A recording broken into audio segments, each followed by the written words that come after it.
الحمد لله الذي هدانا سواء الطريق وجعل لنا التوفيق خير رفيق، والصلاة والسلام على من أرسله هدى وبالاهتداء حقيق ونورا به الاقتداء يليق، وعلى آله وأصحابه الذين سعدوا في مناهج الصدق بالتصديق. أما بعد، فأعوذ بالله من الشيطان الرجيم. بسم الله الرحمن الرحيم. رب اشرح لي صدري ويسر لي أمري واحلل عقدة من لساني يفقهوا قولي. باب العلم انواریہ ایجوکیشنل سوسائٹی و جامعہ انواریہ حیدرآباد انڈیا کے زیر اہتمام قطبی تصدیقات کا درس الحمدللہ جاری ہے. آج کا درس قال ہے وَإِن لَمْ يُبَيَّنْ فِيهَا كَمِيَّةُ الْأَفْرَادِ فَإِن لَمْ تَصْلَحْ لأن تصدق كلية أو جزئية سميت القضية طبيعية كقولنا الحيوان جنس والإنسان نوع، لأن الحكم فيها على نفس الطبيعة، وإن صلحت كذلك سميت مهملة كقولنا الإنسان في خسر والإنسان لفي خسر. قال، مصنف نے کہا، مصنف کا قول وَإِن لَمْ يُبَيَّنْ فِيهَا كَمِيَّةُ الْأَفْرَادِ، اگر قضیہ حملیہ میں افراد کی مقدار نہیں بتائی گئی ہے. عبارت کا رابطہ کیا ہے؟ تو اس سے پہلے والے کالے میں یہ بات گزری کہ موضوع الحملیہ ان کان شخصا معین، اور اس کا رابطہ کیا تھا؟ موضوع کے اعتبار سے قضیہ حملیہ کی تقسیم مصنف کر رہے ہیں کہ موضوع کے اعتبار سے قضیہ حملیہ کی 4 قسمیں ہیں. تو وہ اس طور پر کہا کہ حملیہ کا موضوع اگر شخص معین ہو، یہ عبارت تھی، حملیہ کا موضوع اگر شخص معین ہو تو ایسی صورت میں سمیت مخصوصہ و شخصیہ، تو قضیہ کا نام مخصوصہ اور شخصیہ رکھا جاتا ہے. جیسے زید عالم، زید لیس بحافظ، یہ قضیہ شخصیہ ہے اس لیے کہ اس قضیہ کا موضوع زید ہے اور وہ شخص معین ہے. وَإِنْ كَانَ كُلِّيَّةً، اور اگر قضیہ حملیہ کا موضوع کلی ہو، قضیہ حملیہ کا موضوع کلی ہو، فَإِنْ بُيِّنَ، تو 2 صورت، یا تو جزئی ہوگا یا کلی. اگر جزئی یعنی شخص معین ہے تو شخصیہ ہے، اور اگر کلی ہو تو پھر 2 حالت. کلی ہو تو یا تو اس میں افراد کی مقدار بیان کی گئی ہو، تو عبارت گزری فَإِنْ بُيِّنَ فِيهَا كَمِيَّةُ الْأَفْرَادِ، تو اگر اس میں حملیہ کا موضوع کلی ہے اور اس میں افراد کی مقدار بتا دی گئی ہے، جیسے کل انسان حیوان، حیوانیت، کل انسان حیوان، یہ قضیہ حملیہ ہے، اس کا موضوع انسان ہے، موضوع کلی ہے اور افراد کی مقدار کل سے بتائی جا رہی ہے کہ انسان کا ہر ایک فرد حیوان ہے، تو محصورہ رکھا جاتا. اتنی سی بات تو پچھلے کالے میں گزری، اب اس کالے میں یہ ہے. تو ابھی تک جو بات گزری اس کا حاصل یہ کہ قضیہ حملیہ کا موضوع یا تو جزئی ہوگا یعنی شخص معین ہوگا تو شخصیہ ہے، اور اگر کلی ہے اور اس میں افراد کی مقدار بتا دی گئی تو محصورہ ہے. اگر افراد کی مقدار نہیں بتائی گئی، یہاں سے بات باقی ہے، آگے اس کالے میں گفتگو چل رہی، اور وہ یہ ہے کہ اگر قضیہ میں قضیہ حملیہ، قضیہ بولوں گا تو حملیہ ہی کی بات چل رہی، قضیہ حملیہ ہی اس سے مراد ہے. قضیہ میں اگر افراد کی مقدار نہیں بتائی گئی ہے تو محصورہ، نہیں بتائی گئی افراد کی مقدار تو یہ بھی 2 حال سے خالی نہیں. یعنی قضیہ حملیہ کا موضوع کلی ہے اور افراد کی مقدار نہیں بتائی گئی ہے تو 2 حال سے خالی نہیں.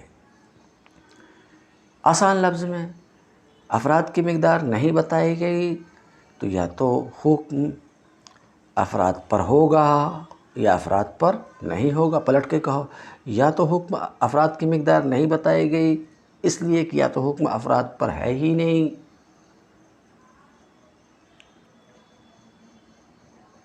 یا یہ کہ حکم افراد پر ہے. اگر اول ہے تو طبعیہ ہے، اگر دوم ہے تو محملہ ہے۔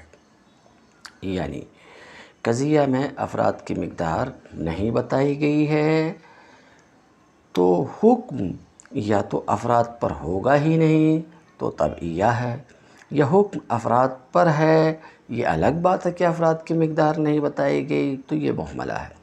یہ میں آسان لفظوں میں بیان کیا، اب مصنف کی اپنی زبان میں سنیے کہ اگر قضیہ میں افراد کی مقدار نہیں بتائی گئی تو دو حال سے خالی نہیں، کلیت و جزئیت کے صدق کی صلاحیت اس میں ہوگی یا صدق کی صلاحیت نہیں ہوگی۔ اگر کلیت و جزئیت کے صدق کی صلاحیت نہ ہو تو طبعیہ ہے، جیسے ہمارا قول الانسان و حیوان۔ ہمارا اس قول یہ ایک قضیہ ہے، ہمارا یہ قول الانسان و نو، یہ ایک قضیہ ہے، اس قضیہ کا موضوع انسان ہے اور وہ کلی ہے، اور افراد کی مقدار یہاں پر نہیں بتائی گئی۔ تو اب یہ دیکھنا ہے کہ اس میں کلیت و جزئیت کے صدق کی صلاحیت ہے کہ نہیں، تو جب ہم جائزہ لیتے ہیں تو یہ پاتے ہیں کہ اس میں کلیت و جزئیت کے صدق کی صلاحیت نہیں۔ کیوں؟ کیونکہ یہاں پر حکم لگ رہا ہے نوعیت کا انسان پر۔ تو انسان پر جب حکم لگ رہا تو یا تو اس کے افراد پر حکم ہوگا یا اس کے مفہوم اور طبیعت پر حکم ہوگا، سمجھ رہے ہیں؟ تو افراد پر یہ حکم ہو نہیں سکتا، کیونکہ انسان کے افراد میں زید ہے، عمر ہے، بکر ہے، خالد ہے، اور زید نو نہیں ہے۔ نو اس کلی کو کہتے ہیں جو کثیرین متفقین بالحقائق پر ما ہوا کے جواب میں بولی جائے۔ زید نو نہیں ہے، بکر نو نہیں ہے، خالد نو نہیں ہے۔ تو یہاں کلیت و جزئیت کے صدق کی صلاحیت نہیں ہے۔ تو گفتگو یہ چل رہی تھی کہ قضیہ حملیہ کا موضوع کلی ہے اور اس میں افراد کی مقدار نہیں بتائی گئی اور کلیت و جزئیت کے صدق کی صلاحیت بھی نہیں ہے، تو وہ قضیہ طبعیہ ہے۔ تو قضیہ طبعیہ میں کیا ہوتا ہے؟ حکم نفس طبیعت موضوع پر ہوتا، افراد موضوع پر نہیں ہوتا۔ جیسے ہمارا قول الحیوان جنسن، حیوان جنس ہے، جنسیت کا حکم حیوان کی طبیعت پر ہے، نفس طبیعت موضوع پر ہے، افراد پر نہیں ہے، لہٰذا ہمارا یہ قول الحیوان نوع، لہٰذا ہمارا یہ قول الحیوان جنسن، ہمارا یہ قول الانسان نوع، ان دونوں میں سے ایک قضیہ طبعیہ ہے۔ اور اگر یہ بات ختم ہوئی، اور اگر افراد کی مقدار تو نہیں بتائی گئی مگر قضیہ میں کلیت و جزئیت کے صدق کی صلاحیت ہے بین طور کہ حکم افراد پر ہے، تو ایسی صورت میں یہ قضیہ محملہ ہے، جیسے ہمارا قول الانسان لفی خسر، اس وقت جب کہ الانسان میں الف لام عہد ذہنی کے لیے ہو۔ تو اس قضیہ کا موضوع انسان ہے اور وہ کلی ہے اور افراد کی مقدار یہاں پر نہیں بتائی گئی ہے، مگر اس میں کلیت و جزئیت کے صدق کی صلاحیت ہے بہی طور کہ یہ بولا جا سکتا ہے کل انسان فی خسر، ایسا بولا جا سکتا بعض الانسان فی خسر۔ ایسا کیوں بولا جا سکتا؟ اس لیے کہ خسارے میں ہونے کا جو حکم ہے انسان کی طبیعت پر نہیں ہے بلکہ انسان کے افراد پر ہے۔ تو قضیہ میں افراد کی مقدار نہیں بتائی گئی، قضیہ میں افراد کی مقدار نہیں بتائی گئی ہے، مگر اس قضیہ میں کلیت و جزئیت کے صدق کی صلاحیت ہے۔ آسان لفظ میں افراد کی مقدار نہیں بتائی گئی مگر جو حکم ہے وہ موضوع کی طبیعت پر نہیں ہے، طبیعت موضوع پر نہیں ہے، مفہوم موضوع پر نہیں ہے، بلکہ حکم افراد موضوع پر ہے، افراد کی مقدار نہیں بتائی گئی، تو یہ محملہ ہے۔ محملہ کو محملہ اس لیے کہتے ہیں، اہمال مانے چھوڑنا، محملہ جس میں چھوڑ دیا گیا ہے۔ کیا چھوڑ دیا گیا ہے؟ افراد کی مقدار کے بیان کو چھوڑ دیا گیا ہے، یعنی مقدار نہیں بتائی گئی، اسی لیے اسے محملہ کہتے ہیں۔ اب آپ دیکھیے وَإِن لَمْ يُبَيَّنْ فِيهَا، تو اس سے پہلے متن میں کیا؟ اگر قضیہ حملیہ کا موضوع کلی ہے اور اس میں افراد کی مقدار بتا دی گئی تو وہ محصورہ ہے۔ پھر محصورہ کی قسمیں بیان کی، موجبہ 4 قسمیں ہیں، موجبہ کلیہ، موجبہ جزیہ، سالبہ کلیہ، سالبہ جزیہ۔ پھر یہ بیان کیے کہ موجبہ کلیہ قصور مثلا کل ہے، لام استغراق ہے، فلاں قصور فلاں ہے فلاں ہے، یہاں تک بیان کرتے ہوئے آئے تھے کہ سالبہ جزئیہ محصورہ کی ایک قسم اور اس قصور لیسا کل ہے، لیسا بعض ہے، بعض لیسا ہے۔ ان کے درمیان کیا فرق ہے؟ اس چیز میں لگ گئے تھے، محصورہ کی قسم میں لگ گئے تھے، اور قضیہ حملیہ کی جو تیسری اور چوتھی قسم ہے یعنی طبعیہ اور محملہ وہاں بیان نہیں ہو سکا۔ اب یہاں پر بیان ہو رہا کہ اگر اس میں افراد کی مقدار کا بیان نہ ہوا ہو قضیہ میں یعنی قضیہ حملیہ میں، اگر قضیہ میں افراد کی مقدار نہیں بتائی گئی ہے فَإِن لَمْ تَصْلَحْ، تو اگر قضیہ میں کلیت و جزئیت کے صدق کی صلاحیت نہیں ہے تو قضیہ کا نام طبعیہ رکھا جاتا ہے۔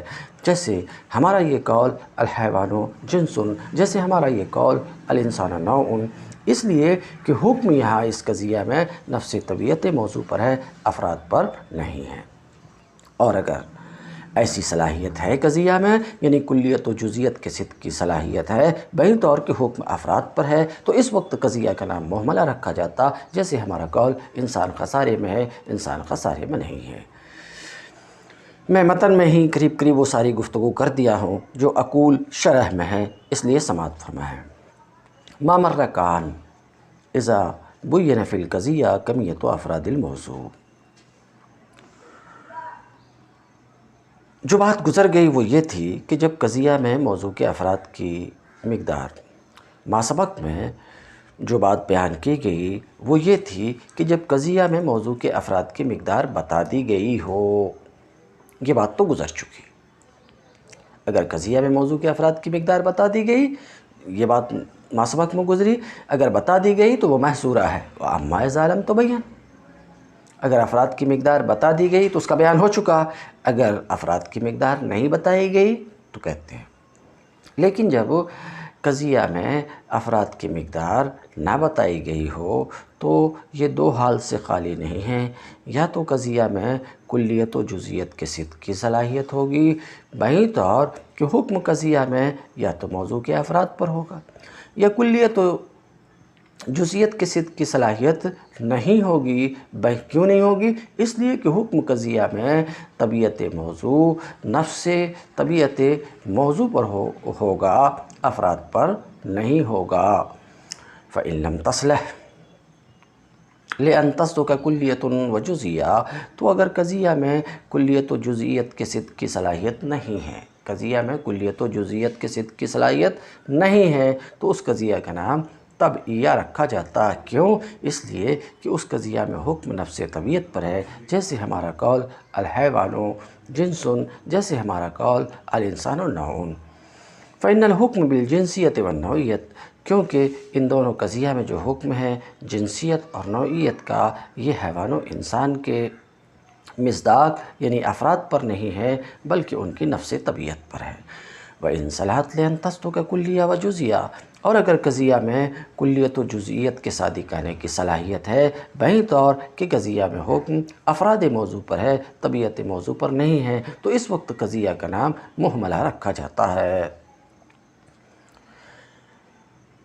لأن الحکم فیہا علی افراد موضوعہا، اس لیے کہ اس قضیہ میں جو حکم ہے اس کے موضوع کے افراد پر حکم ہے، ہاں افراد کی مقدار کے بیان کو چھوڑ دیا گیا ہے، جیسے کہ ہمارا قول انسان خسارے میں ہے، جیسے کہ ہمارا قول انسان خسارے میں نہیں ہے۔ انسان خسارے میں ہے، انسان خسارے میں نہیں ہے، یعنی جس پر انسان صادق ہے یعنی افراد انسان وہ خسارے میں ہے، افراد انسان خسارے میں نہیں ہیں۔ فقط بان، تو شارح کہتے ہیں یہ بات اب تک واضح ہو چکی ہے کہ حملیہ موضوع کے اعتبار سے 4 قسموں میں منحصر ہے۔ موضوع کے اعتبار سے قضیہ حملیہ کتنی قسموں میں منحصر ہے؟ 4 قسموں میں: شخصیہ، طبعیہ، محملہ، محصورہ۔ تعریف: شخصیہ وہ قضیہ حملیہ ہے جس کا موضوع شخص معین ہو، جس کا موضوع جزئی ہو، جیسے زید عالم۔ طبعیہ وہ قضیہ حملیہ ہے جس کا موضوع کلی ہو اور حکم نفس طبیعت موضوع پر ہو، جیسے کہ الانسان نوع۔ اور محصورہ وہ قضیہ حملیہ ہے جس کا موضوع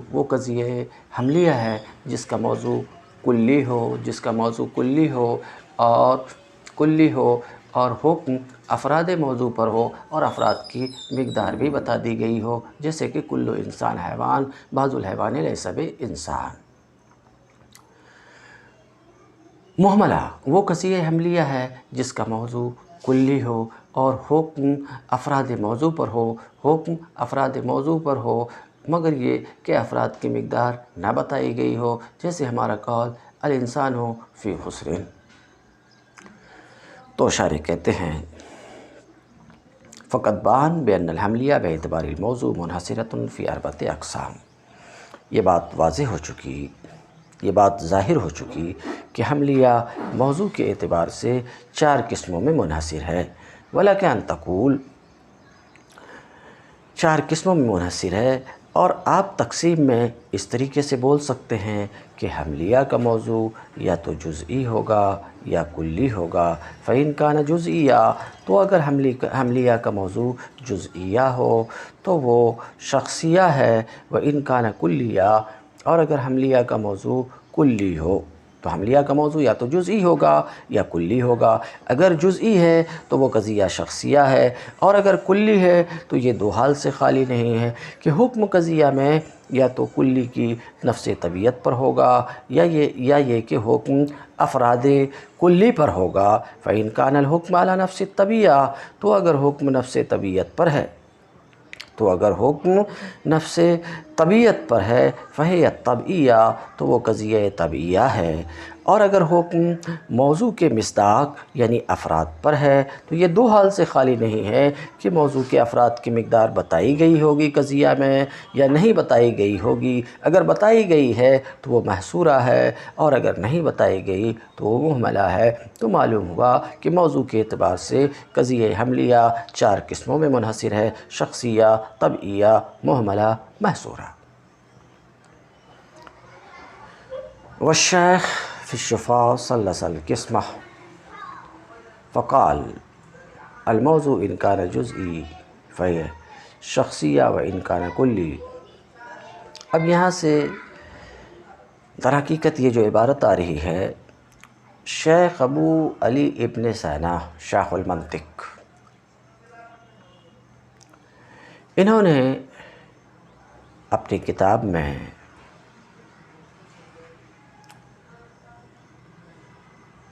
حملیہ کی اس تقسیم کو 3 قسموں میں منحصر کیا ہے، اور یوں کہا ہے کہ حملیہ کا موضوع اگر جزئی ہے تو وہ شخصیہ ہے، اور اگر کلی ہے اور افراد کی مقدار اس میں بتائی گئی ہے تو محصورہ ہے، ورنہ محملہ ہے، یعنی افراد کی مقدار موضوع تو کلی ہے مگر افراد کی مقدار نہیں بتائی گئی تو محملہ ہے۔ تو شیخ نے اپنی کتاب میں حملیہ کی 3 قسم قرار دیا ہے۔ موضوع کے اعتبار سے قضیہ حملیہ کو 3 قسم میں منحصر کیا ہے۔ تو شیخ پر کچھ لوگوں نے اعتراض یہ کیا کہ شیخ کی تقسیم منحصر نہیں ہے۔ تقسیم کے منحصر ہونے کا مطلب یہ ہے کہ مقسم جن قسموں کو شامل ہے ان سب کو تقسیم بھی شامل ہو۔ اگر ایسا ہو تو اس کا مطلب یہ ہے کہ تقسیم منحصر ہے۔ شیخ کی جو تقسیم ہے منحصر نہیں ہے، کیونکہ مقسم ان 3 قسموں کے ساتھ ساتھ ایک 4تھی قسم طبعیہ کو بھی شامل ہے، مگر ان کی تقسیم طبعیہ کو شامل نہیں ہے۔ اس طریقے سے شیخ کی تقسیم غیر منحصر ہو جاتی ہے۔ شیخ پر یہ اعتراض کیا گیا کہ جو انہوں نے تقسیم کی حملیہ کی موضوع کے اعتبار سے وہ منحصر نہیں ہے، کیونکہ قضیہ حملیہ 3 قسم میں منحصر نہیں ہے بلکہ 4 قسم میں منحصر ہے، اور ان کی تقسیم بتاتی ہے کہ قضیہ حملیہ کی 3 قسم ہی ہے، لہٰذا ان کی تقسیم غیر منحصر ہے۔ یہ اعتراض، اس اعتراض کا شارح جواب دیتے ہیں کہ ارے بھائی، عدم انحصار کا مطلب یہ ہوتا کہ مقسم کسی چیز کو شامل ہو اور تقسیم و اقسام اس کو شامل نہ ہو، یہ عدم انحصار کا مطلب ہوتا ہے۔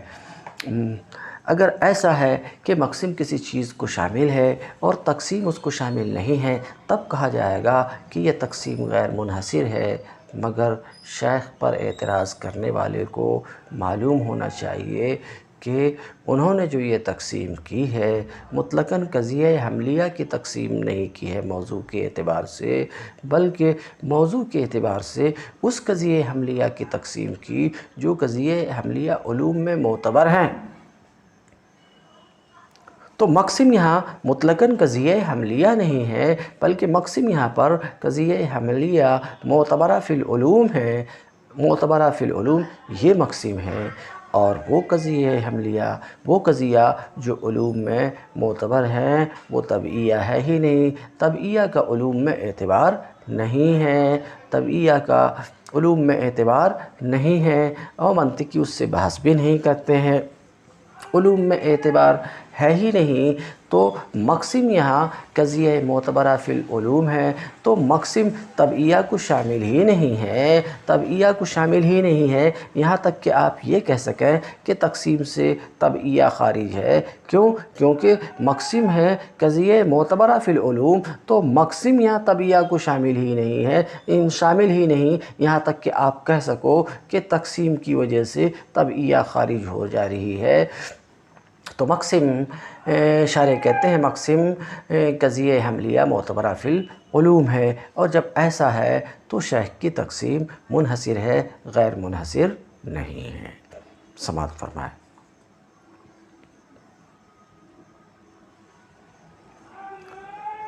اور شیخ نے شفا میں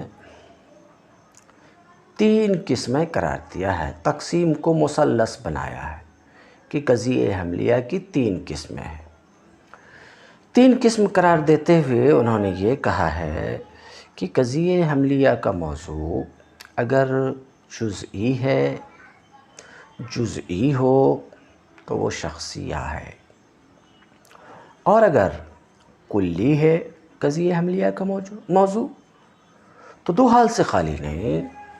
اگر کلی ہے تو اس قضیہ میں یا تو موضوع کے افراد کی مقدار بتائی گئی ہوگی تو محصورہ ہے، ورنہ نہیں بتائی گئی ہے تو مہملہ ہے۔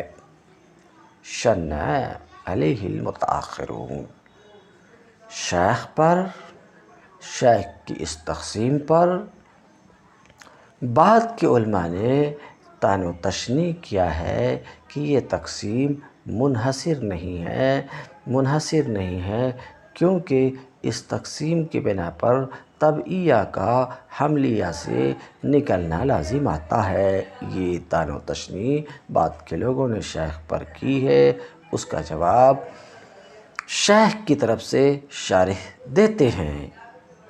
جواب یہ ہے متاخرین کے اعتراض کا، ان کے طعن و تشنیع کا، کہ شیخ کی گفتگو قضیہ معتبرہ فی العلوم میں ہے، یعنی مقسم مطلقاً قضیہ حملیہ نہیں ہے، بلکہ مقسم قضیہ حملیہ معتبرہ فی العلوم ہے، تو مقسم میں طبعیہ داخل ہے ہی نہیں۔ کیوں طبعیہ داخل نہیں ہے؟ کہتے ہیں مقسم میں طبعیہ داخل ہی نہیں ہے، کیوں؟ وَالطَّبْعِيَّاتُ لَا اعْتِبَارَ لَهَا فِي الْعُلُومِ، اور طبعیات کا علوم میں اعتبار ہی نہیں ہے، طبعیہ علوم میں معتبر ہی نہیں ہے۔ کیوں؟ اس لیے کہ حکم قضائیہ میں موضوع کے افراد پر ہوا کرتا، اس لیے کہ حکم قضائیہ میں موضوع کے مصداق پر ہوا کرتا، اور مصداق موضوع وہ افراد ہیں۔ وَالطَّبِیَّہ لیست منہا، اور طبعیہ اس میں سے ہے ہی نہیں، تو طبعیہ کا تقسیم سے نکلنا یہ انحصار میں خلل کا باعث نہیں ہے۔ کیوں؟ اس لیے کہ عدم انحصار کا تو مطلب یہ ہوتا ہے کہ مقسم کسی چیز کو شامل ہو اور اقسام اس کو شامل نہ ہو، اور مقسم یہاں سرے سے طبعیات کو شامل ہے ہی نہیں، لہٰذا طبعیات کے خارج ہونے سے انحصار پر کوئی خلل نہیں وارد ہوگا۔ تم الدرس اليوم، وآخر دعوانا ان الحمد للہ رب العالمین۔